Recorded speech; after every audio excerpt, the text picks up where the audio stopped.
প্রশাসন চাইবে? সাধারণ মানুষ, সোশ্যাল মিডিয়ার যুগ, টিভির যুগ, সবাই বুঝতে পারে এখনকার দিনে।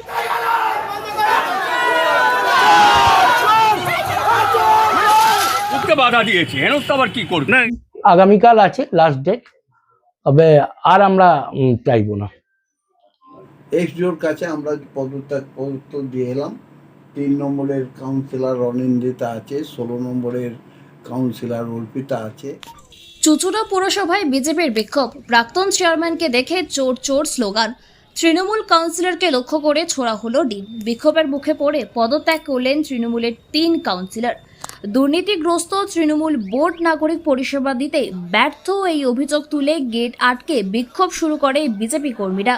চুঁচুড়া পুরসভার chairman Soumitra Ghosh, vice chairman Partha Saha সহ 2 কাউন্সিলরের আগেই পদত্যাগ করেছেন। ফলে ভেঙে গিয়েছিল বোর্ড। সোমবার নতুন করে বোর্ড গঠনের মিটিং হওয়ার কথা।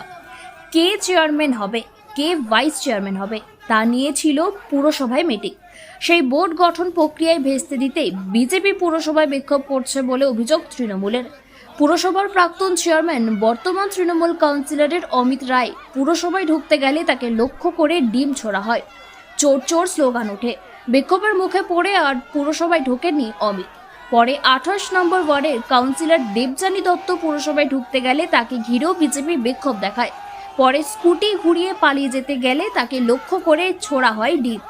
চুঁচুড়া পুরসভার 30টি ওয়ার্ড রয়েছে, এর মধ্যে একটি সিপিএম-এর। একজন তৃণমূল কাউন্সিলর মারা গিয়েছেন, বাকি 28টি ছিল তৃণমূলের দখলে। এদিন বিক্ষোভের জেরে চুঁচুড়া পুরসভার আরও 3 কাউন্সিলর পদত্যাগ করেন। সোমবার এসডিও অফিসে কাউন্সিলর পদ থেকে ইস্তফা দিলেন শ্যামাপ্রসাদ মুখার্জি, অনিন্দিতা রাজবংশী মণ্ডল, অর্পিতা সাহা।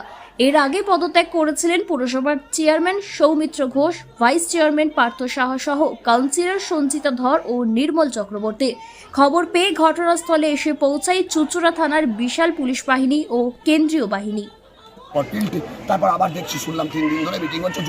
কোথা থেকে হবে? আজকে তো বোর্ড মিটিং ছিল। আরে বোর্ড মিটিং ছিল, তাকে তো সেই জায়গাটা দিতে হবে। কাউন্সিলররাই সাপোর্ট করছে না ওনাকে, কাউন্সিলররাই আমরা খবর পেয়েছি সাপোর্ট করছে না। একে একে সব হাত ছেড়ে দিয়ে চলে যাচ্ছে। ওদের তো 2টা লবি এখন, একটা হয়ে গেছে ঋতব্রত লবি, একটা হয়ে গেছে কালীঘাট লবি। কে কোন লবিতে কোন লবি কাকে সাপোর্ট দেবে তার জন্য ওরা দিশাহারা। তাহলে ওরা বোর্ডটা গঠন করবে কি করে?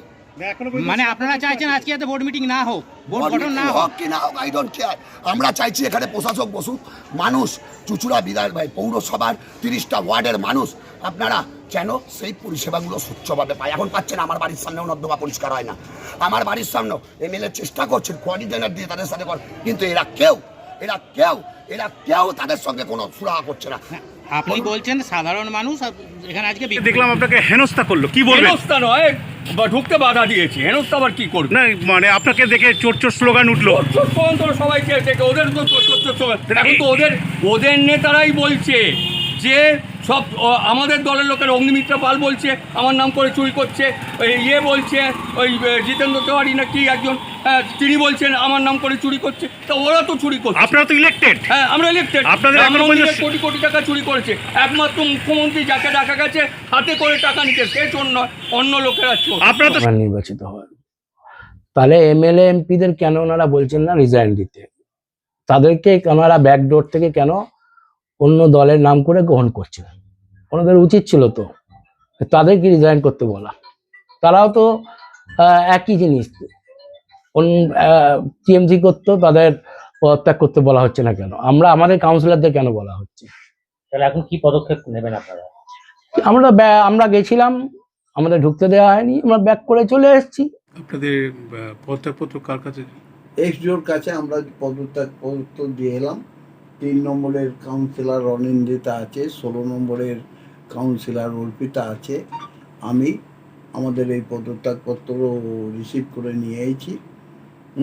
আচ্ছা, এই মুহূর্তে তাহলে পৌরসভায় 30 ওয়ার্ড বিশিষ্ট পৌরসভার একটা সিপিএম, একজন মারা গেছেন তৃণমূলের সদস্য, আপনারা মিলিয়ে 7 জন পদত্যাগ করলেন। তাহলে কি দাঁড়াবে নাগরিক পরিষেবা? আপনাদের তো এখনো সংখ্যাগরিষ্ঠতা আছে। সংখ্যাগরিষ্ঠতা থাকলেও আজকে আপনাকে একটা কথা বলি, যার চেয়ারম্যান ভাইস চেয়ারম্যান চলে গেছে, তো এখন তো আমাদের হাতে কিছু নেই।